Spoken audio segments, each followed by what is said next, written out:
یہ تھا عشق رسول. اور آج عشق کا عالم کیا ہے. ایک نواب صاحب تھے, گھر میں لیٹے تھے, ان کو کھانسی آ رہی تھی. اتفاق سے ایک چور آیا چوری کرنے کے لیے. جیسے نواب صاحب کے گھر میں گھسا, ویسے نواب صاحب کو کھانسی آ ہی رہی تھی, کھانسی آ گئی. وہ چوروا ڈر کر مارے ان کے تخت کے نیچے گھس گیا کہ جان اس کی جاگت ہے کہا. اور نواب صاحب دیکھ نہیں تو کھانسی تو وہی طرح ہے, لیکن کچھ کھانسی اور کچھ جان بوجھ کے اور تھو بس کھانسے تھوکے تخت وہ نیچے وہی کے اوپر پڑے اور پڑا چپ ہے. سوچے کہ سو جائے تو بھاگی, اور سوئے کہاں, جان کے چور نیچے پڑا ہے. رات بھر تھوکی نواب صاحب, تھکا تھکا تھکا تھکا تھکا برف کی سلی بنائی, پورا سفید ہو گیا. پوری رات نواب صاحب نے کھانسا اور چور ڈر کر مارے پڑا کہ تو جان جی.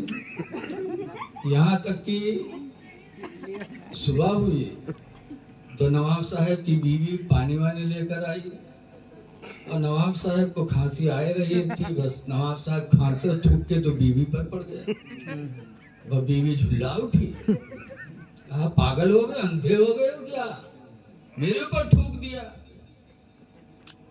تب نواب صاحب نے کہا بڑے افسوس کی بات ہے, تو میری زندگی کی ساتھی, زندگی بھر ساتھ رہی رہے گی زندگی کی ساتھی, اور تو میرا یہ تھوک نہیں برداشت کر پائے گی, اور میرا صرف ایک رات کا ساتھ,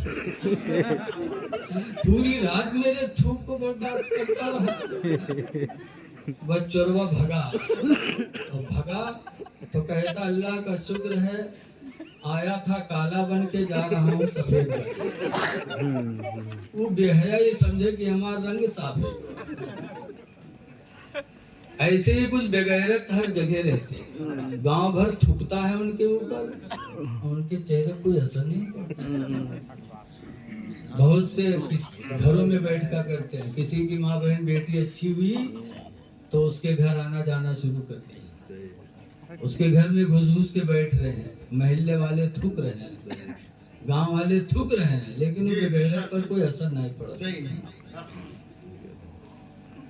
ایسے ہی گاؤں میں بہت ہی بغیرت ایسے بھی ہیں جو سود کھاتے ہیں, گاؤں بھر تھوکتا ہے, بڑا بڑا سود خور ہے وہ, بڑا سودوا ہے وہ, اس کے اوپر کوئی اثر نہیں پڑتا.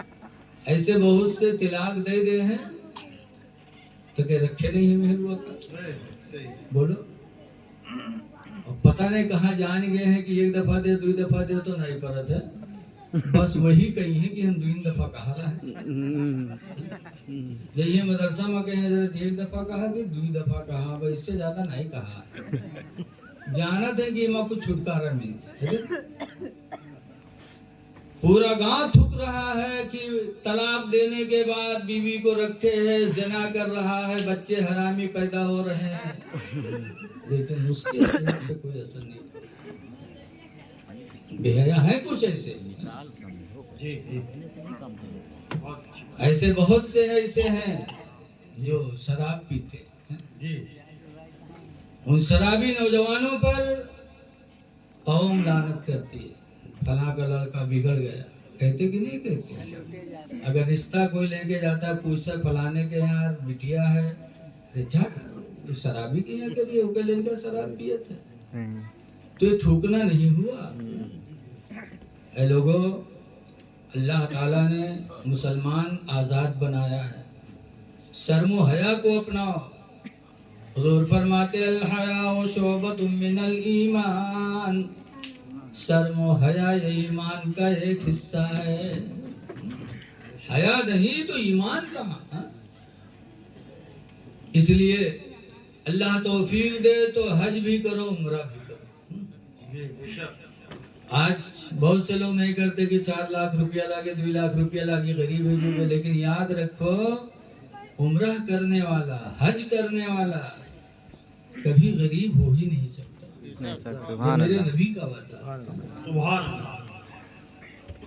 حدیث پاک میں میرے پیغمبر فرماتے ہیں تابعوا الحج والعمرہ، اے میرے امتیو تم پیدل پہ حج کرو، عمرہ کرو، پیدل پہ کرو. کیوں؟ لِأَنَّهُمَا يَنْفِيَانِ الْفَقْرَ وَالذُّنُوبَ، اس لیے کہ یہ دونوں محتاجی کو بھی مٹاتے ہیں، گناہوں کو بھی مٹاتے ہیں. حج عمرہ دو چیزوں کو مٹا دیتے ہیں، غریبی کو اور گناہوں کو. حج کرنے والا، عمرہ کرنے والا، اللہ اپنے گھر کی ایسی برکت دے دیتا کہ وہ زندگی بھر کبھی محتاج نہیں ہوگا. سبحان اللہ. یہ نبی کا وعدہ ہے، اللہ کا وعدہ ہے. اس لیے لوگوں دعائیں کرو کہ اللہ تعالی ہم کو، آپ کو حرمین طیبین کی زیارت کا شرف عطا فرما دے. آمین. اور جب دعا کرو گے تو اسباب نہیں ہوگا، اسباب پیدا ہوگا. یہ ہمارے عبدالرشید بھائی بیٹھے بگھا بازار کے، یہ ہمارا بچپنا بھی جانتے، ہمارے گھر کی ہر حالت جانتے. کتنی غربت تھی کہ شاید کھنہ پروا میں علاقے میں ہم سے زیادہ غریب کوئی نہیں تھا. رشید بھائی سے پوچھ، کیا کبھی وہم و گمان میں تھا کہ کیا مکہ مدینہ کی زیارت ہوگی؟ لیکن اللہ جسے جب چاہے عطا فرماتا. تو اس لیے حالات پہ نہ جاؤ، خدا کی رحمت پہ جاؤ. 2-3 ہفتہ ہوا، شاید 2 ہفتہ ہوا، میں مہیپوروا گیا تھا. مہیپوروا سنا ہے آپ لوگوں نے؟ وہاں ایک سربودے انٹر کالج ہے، بہت مشہور کالج ہے. ہندو مسلم کے بچے اتنا وہاں جاتے ہیں کہ داخلہ کے لیے سورس لگانا پڑتا ہے نیتاؤں کا. وہاں کے پرنسپل تھے حاجی عبدالرشید خان، ریٹائر ہو گئے تو ان کی بیوی بھی پرنسپل آئے، وہ بھی پڑھاتی تھی. 2 لڑکے ہیں، ایک لڑکا لکھنؤ یونیورسٹی میں پروفیسر ہے اور دوسرا لڑکا پرائمری پاٹھشالہ کا ہیڈ ماسٹر ہے. اب آپ سوچو کتنی دولت ان کے یہاں، 5-6 لاکھ روپیہ مہینہ اسے آ رہا ہے. لیکن 2 ہفتہ ہوا، انہوں نے مجھے بلایا کہ حضرت بہت دن ہوا ملاقات نہیں ہوئی، اگر ادھر گزر ہو تو چلے آؤ. تو ہم گئے، جمعہ کو چھٹی تھی، چلے گئے. تب وہ بیٹھے تو انہوں نے ایک بات کہی، بہت دل میں لگ گئی بات. کہا مولانا صاحب، ہم مسلمانوں کے پاس جو چیز ہونا چاہیے، 3 چیزیں ہمارے لیے ضروری تھیں اور تینوں الحمدللہ ایسی ملی ہیں کہ جن کا کوئی جواب نہیں. طاقت کی ضرورت ہے. بولو بھیا طاقت کے کچھ ہو سکتا ہے؟ نماز پڑھے چاہو طاقتیں نہ ہو تو کیسے اٹھیو بیٹھے؟ بولو. دوسرا کوئی بتانے والا ہو، جب جانتے نہیں ہو کیسے پڑھا جائے، رکن کا پڑھا جائے، سجدہ، تو نماز کیسے پڑھو گے؟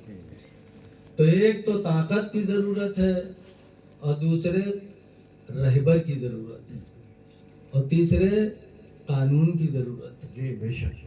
جب قاعدہ قانون ہی نہیں ہوگا، نماز کا قاعدہ کیا ہے، حج کا قاعدہ کیا ہے، تو کیسے کرو گے؟ یہ تو ایک عبادت کی بات ہے. انہوں نے کہا مسلمانوں کے پاس یہ 3 چیزیں الحمدللہ کتنی اچھی ہیں جس کا کوئی جواب نہیں. تو ہم نے کہا بتائیے. تو کہا طاقت خدا کی، خدا سے بڑی کوئی طاقت نہیں سر. رہبر میرے نبی ہیں، قائد رہبر میرے نبی ہیں، نبی سے جیسا کوئی رہبر نہیں. قانون کی کتاب، سب سے بڑی کتاب اگر ہے تو قرآن مقدس ہے، اس سے بڑی کوئی کتاب نہیں. تو ہم مسلمانوں کے پاس طاقت بھی ہے خدا کی، ہم لوگوں کے لیے قیادت ہے رسول اللہ کی، ہم لوگوں کے لیے قانون کی کتاب ہے قرآن حکیم. پھر ہم پھٹ گئے تو ہم سے بڑا بد نصیب کون ہوگا؟ سب سے بڑی طاقت خدا کی. اور اللہ کا وعدہ ہے وَأَنْتُمُ الْأَعْلَوْنَ إِن كُنتُم مُؤْمِنِينَ، اگر تم مومن بن کے رہو گے تو تم بلند رہو. وَأَنْتُمُ الْأَعْلَوْنَ، تم ہی بلند رہو گے. اللہ کہتا ہے إِن كُنتُم مُؤْمِنِينَ، اگر تم مومن بن کے رہو گے. مومن صحابہ تھے تو کامیابی ان کی قدمیں چوما. حضرت عمرو بن العاص، حضرت عمر فاروق اعظم کے زمانے خلافت میں ایک جنگ میں گئے. جنگ ہونے لگی تو کفار میدان چھوڑ کے بھگے. جب بھگے تو مسلمانوں نے ان کا پیچھا کیا اور جب پیچھا کیا تو دریا پڑی.